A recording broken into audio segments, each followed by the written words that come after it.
Frédéric Ferreira de l'imprimerie La Ballerie. Alors, Bonjour. puisqu'on parle de salon du livre, puisqu'on parle de livres, il est évident qu'il était important de parler d'imprimeur, puisque il n'y aurait pas de livre sans imprimeur, même si aujourd'hui on parle beaucoup de livres informatiques, mais l'imprimeur a une grande part dans le marché du livre aujourd'hui. Bonjour Frédéric. Bonjour. Donc vous travaillez pour le livre, vous travaillez pour l'industrie, pour les particuliers. Euh, c'est quoi aujourd'hui un imprimeur moderne? Un imprimeur moderne. Un imprimeur restera toujours un imprimeur et il restera un imprimeur à l'ancienne, mais il aura su s'adapter aux outils modernes pour justement s'adapter au marché d'aujourd'hui avec toute l'intégration des nouvelles machines et des nouveaux systèmes de transmission des informations avec l'outil informatique. Mais parce Mais qu'on le a but de l'image, quand on n'est l'imprimeur, pas du métier, on a l'image l'imprimeur, le monsieur qui est plein d'encre avec un oui. atelier qui sent bon d'ailleurs l'encre, le papier. Est-ce que c'est toujours le cas aujourd'hui ou est-ce que vous n'avez que des machines informatisées connectées et... Vous avez, dans notre imprimerie, vous avez les deux. Donc D'accord. on oublie bien sûr l'image de ce qu'on appelait les linotypistes ou de tout ce qui était avec du plomb. Ce n'est plus la même chose que Gutenberg, mais on a encore des systèmes de machines dites classiques, des machines offset, qui sont couplées dans d'autres ateliers avec des machines beaucoup plus modernes, qui sont hyper connectées et qui font une chaîne graphique à elles toutes seules. Et est-ce que dans votre métier, comme dans d'autres métiers industriels, la machine a remplacé l'homme ou est-ce que vous avez toujours besoin de personnel autant qu'avant?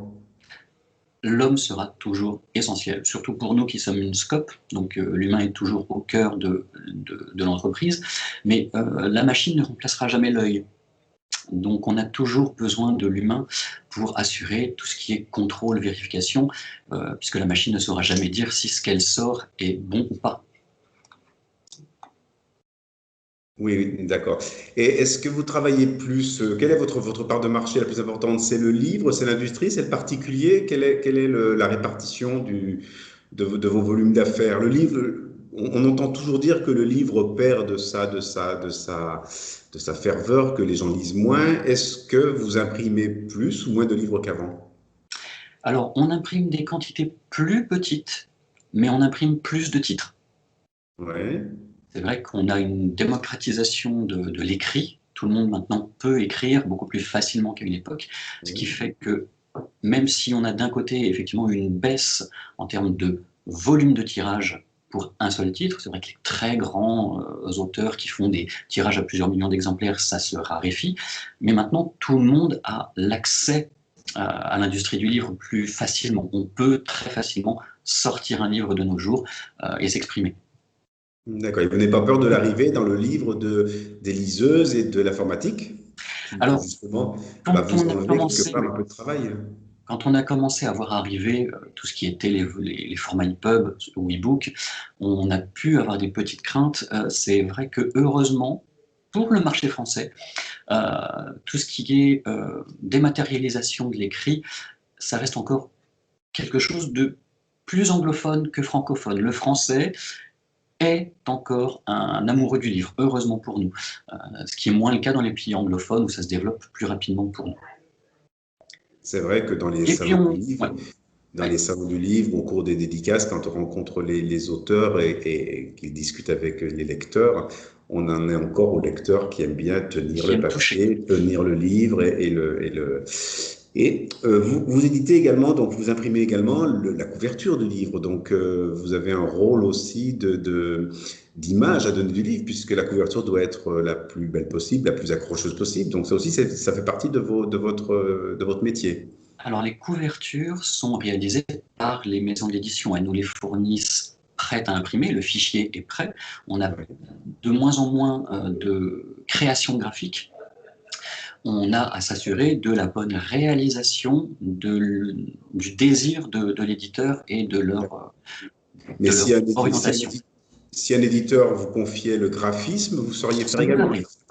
Ça nous arrive toujours, hein. J'ai un auteur local qui s'auto-édite, qui nous confient la réalisation graphique de ces couvertures en nous donnant l'orientation qu'ils souhaitent donner à sa couverture. À nous de trouver le visuel, les choix des couleurs, les typographies et l'organisation de tout ça pour rendre l'ouvrage le plus attractif possible lorsqu'il sera dans les rayons d'une librairie ou sur un salon auquel il participera. Bientôt, on espère. Et oui, bien sûr. Oui. Et vous avez un rôle de conseil également. Si un Oui, éditeur bien vous sûr. confie un livre et vous sentez, vous, que quelque chose ne va pas dans la mise en page ou autre, vous avez également un rôle de ce côté-là, en tant que professionnel, pour la beauté du livre. Hein. Alors un peu moins quand il s'agit de grands éditeurs qui ont des équipes complètes dédiées à cela, donc quand ils nous confient le travail, on les conseille un petit peu si on voit quelque chose, mais la part conseil est un petit peu plus réduite pour les grands groupes Ouais. éditoriaux. Dès qu'il s'agit de petites maisons d'édition ou d'auteurs qui s'auto-éditent, effectivement, là, le rôle de l'imprimeur, dès le départ, au niveau du devis, du commercial, c'est d'être un technicien avant tout, Bien et sûr. donc de s'assurer que l'auteur ou que l'éditeur s'oriente sur des choix qui lui permettront d'avoir le produit le plus correct possible, le plus attractif, le plus beau.